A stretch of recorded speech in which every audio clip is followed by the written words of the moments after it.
my Dharma kitchen will be busy with this order. Let me see, where should I start from?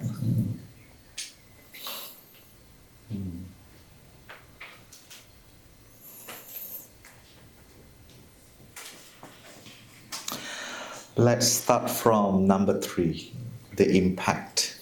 And number 4, also the impact. This sounds very missionary.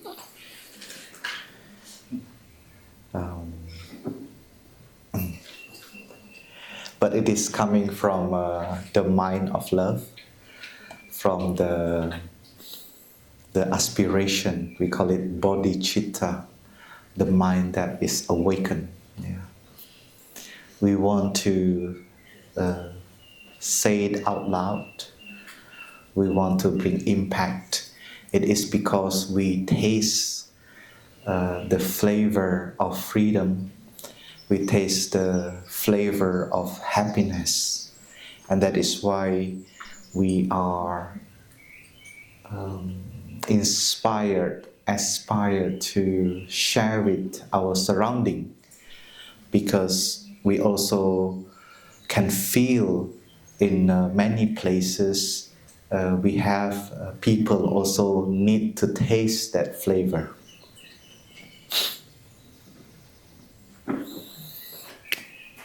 The diagram that Brother Tien Yi made in his sharing last time,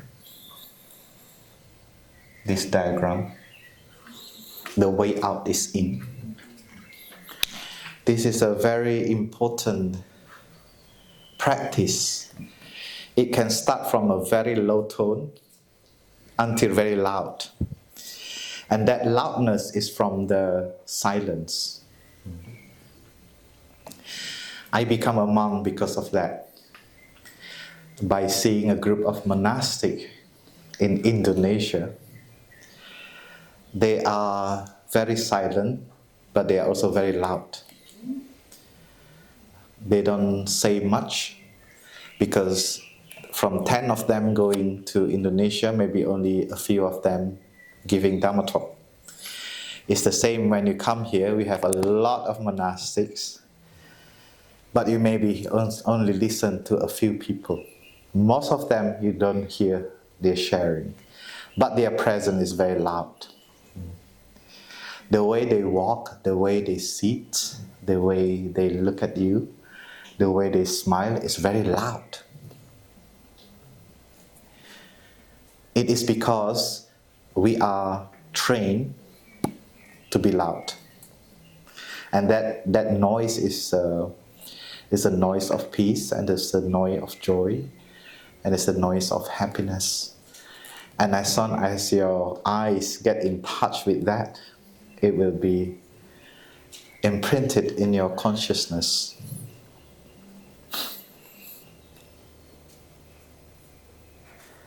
And we do that, we cultivate that from inside. And we are not receiving grace from something bigger than us in order to have that power, but it is a cultivation from individual and collective. So we cultivate ourselves, but we also benefit from the community that we generate that energy together, which is the energy of mindfulness. And your experience these 5 days is from that loudness of the collective, because everyone, their consciousness is about taking care of oneself, is about to be aware of oneself. And that's why we receive this impact in us, that we also start to pay attention to our body, we start to pay attention to our thinking, to our breath. So we say this is the first diagram, is the capacity of a person that know how to come back to themselves. We practice walking meditation to come back to ourselves. We practice mindful brushing teeth. We practice mindful cleaning. We practice mindful sitting, all activity, mindful relaxation. Yeah. So mindfulness can be very loud if we cultivate it in the body and mind. Because mindfulness is energy. It's like anger. If someone gets angry, even in the silence, it can be very loud. I believe you have experience when you have argument in the car. And then suddenly you don't talk to each other in the car. Very silent, but very loud at the same time. Yeah? So our mind can emanate this loudness, and everyone can feel it. Even you don't speak, it's very loud in the car. So peace, mindfulness, joy and happiness is the same. When you can generate it in your body and mind, it is also very loud. You don't need to speak it out. People can feel it. Yeah. So in the diagram, there is a continuation in this diagram. So we say, after one person can go in words, then they have a chance to make the others also go inwards, no matter who are close to them.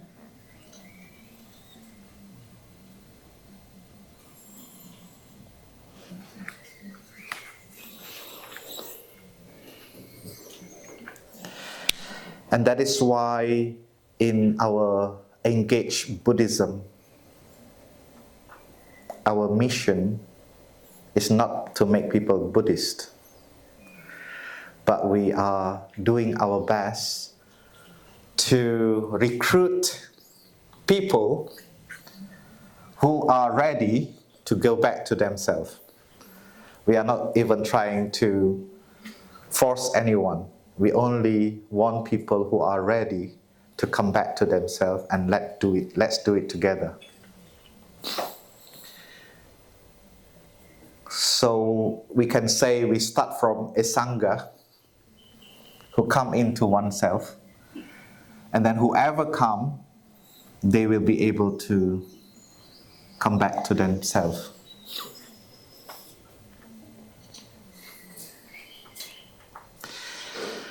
And this is something that you need to do first for yourself before you can help others. This is exactly like in the flight. Wear your life vest first, or wear your mask first before you help others. Yeah. So this is a kind of diagram.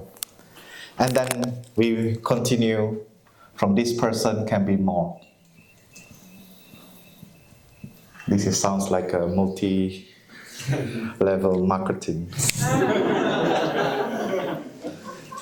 But in this case, we don't need to reach out. It's very easy.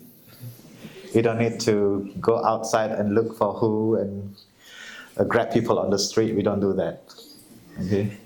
We just need to walk mindfully. In August, we will do a retreat for teachers, because we want teachers to be able to come back to themselves. And when they walk mindfully in the classroom, it helps all the environment also come back to themselves. So we don't try to make the student, please come back to yourself. Huh? So that's why we do the retreat for the young people. We do the retreat for business people. We do the retreat for leaders. We do the retreat for teachers, and many other retreats. And the purpose is to give impact silently but loudly. And about the place, we don't have to choose, because we can give impact anywhere we go, whether a place that has good seat already and whether the place has no good seat yet. But in fact, we have to see our limit and our practice. If we go to a place that is too much negativity, maybe the capacity of coming back to oneself alone is not enough. We maybe can be swept away easily to the environment. But that is fine, because you know where to come back to. There is a source, there is a local sangha, there is also monastery, there is also a retreat center that can help us to provide a condition to come back to oneself. When you come to this retreat, it's not the monastic who make you become mindful. It's you yourself to make yourself mindful with the collective effort. We just provide a condition for everyone to be able to come back to oneself.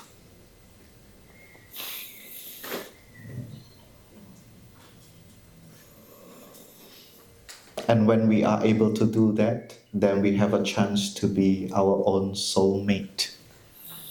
We can understand ourselves better.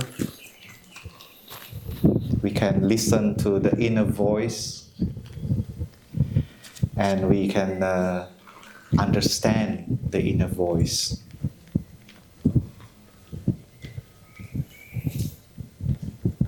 This is linked to the number 2, rejection.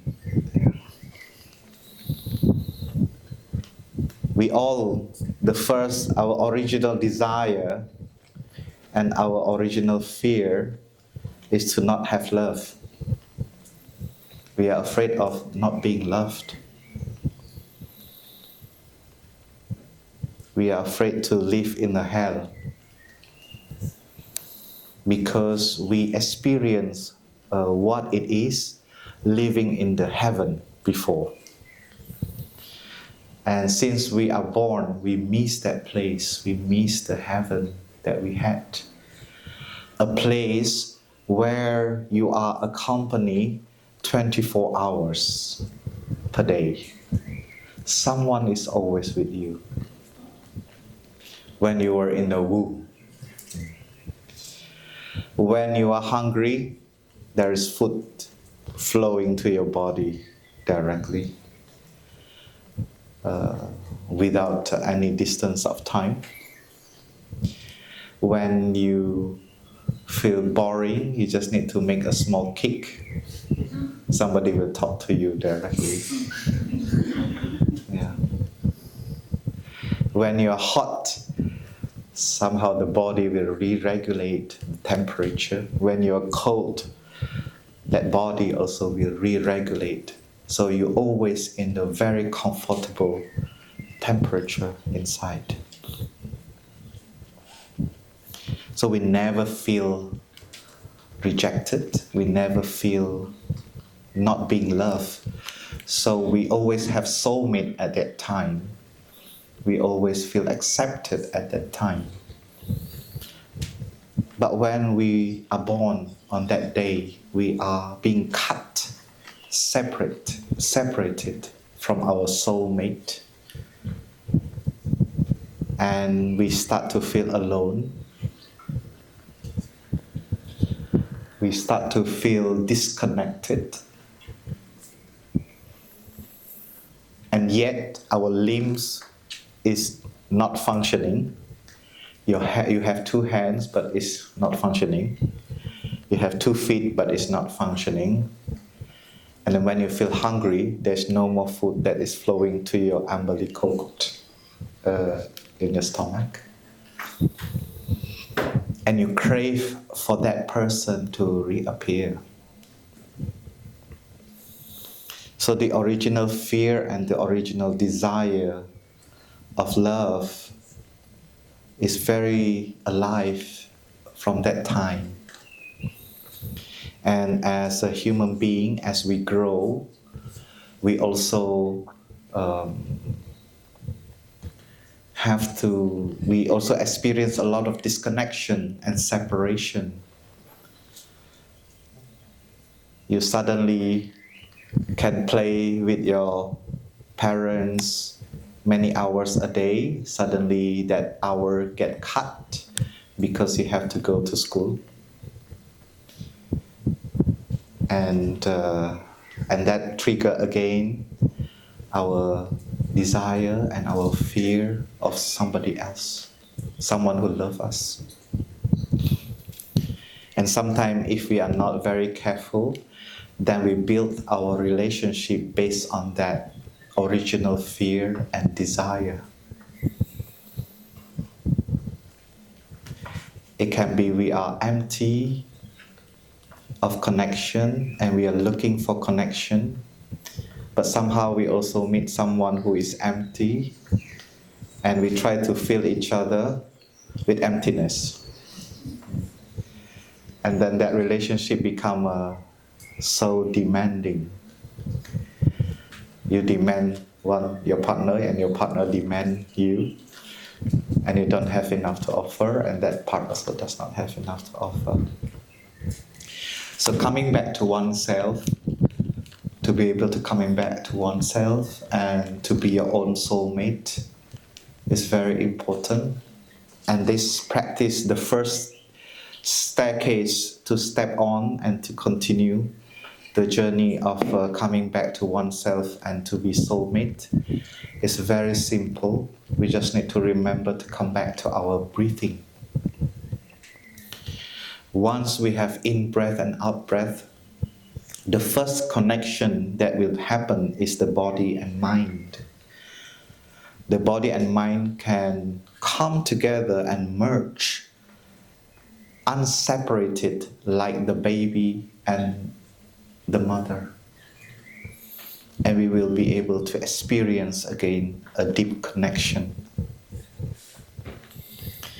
This is like the broth that we eat every evening, the soup. That soup has a lot of vegetable.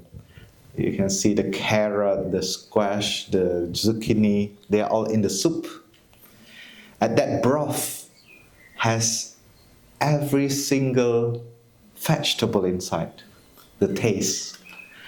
And you cannot separate the carrot from zucchini in the broth. Yeah? They are deeply connected, become one. So our breathing is like the broth of our body and mind.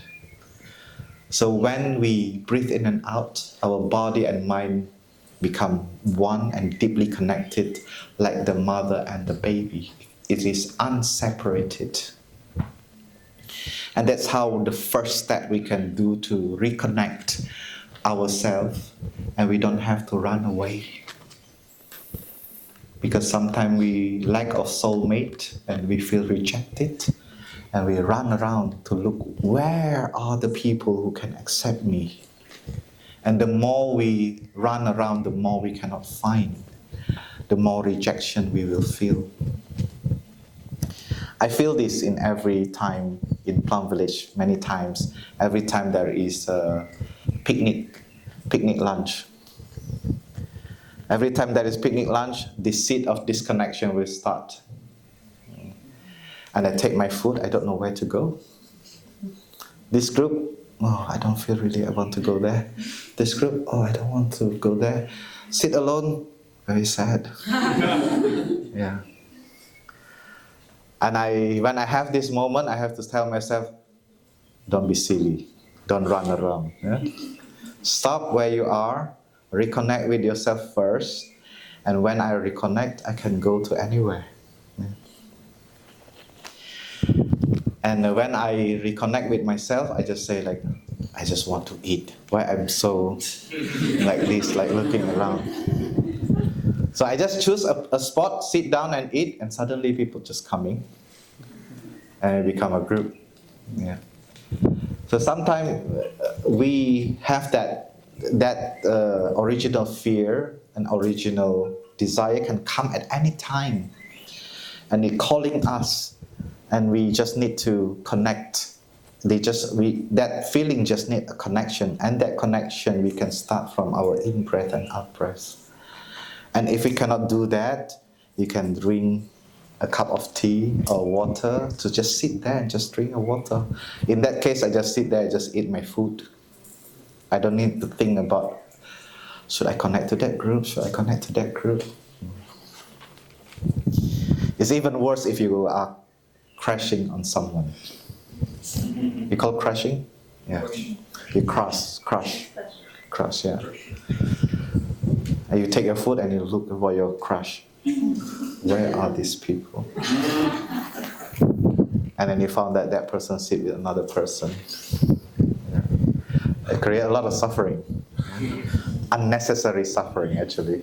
Yeah. So, being a soulmate is not something complicated. It's a cultivation too, but we need to start from a small step and then another step. To face rejection is also the same. We should remember that we experienced being cut off, and that is a kind of feeling of rejected from a body. And when that feeling come out, we have to come back to ourselves, connect first before we deal with the situation.